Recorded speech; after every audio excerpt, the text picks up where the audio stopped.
বিকাশ নিয়ে আসলে নতুন অপশন। আপনি কাউকে 1,000 টাকা সেন্ড মানি করবেন, এই টাকাটা তুলতে তার কত টাকা খরচ হবে? বলবেন যে ভাই 20 টাকা। ভুল। আপনি দেখেন নতুন অপশনটার কাজটা দেখেন, ভিডিওটি শেয়ার দিয়ে রেখে দিন। সেন্ড মানিতে যাবেন বিকাশ অ্যাপ আপডেট দিয়ে।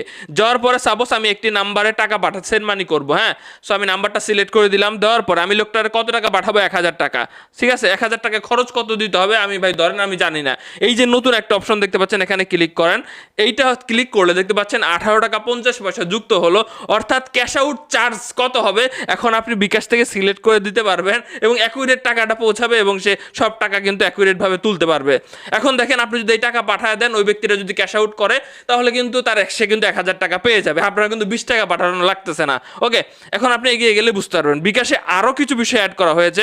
সাপোজ আপনি কাউকে ভাই ঈদের বোনাস দিবেন, জন্মদিনের টাকা দিবেন কিছু, বা বিয়ের জন্য দিবেন, এখানে অনেকগুলো কার্ড যুক্ত করা হয়েছে, ভালো মতো খেয়াল করে দেখেন।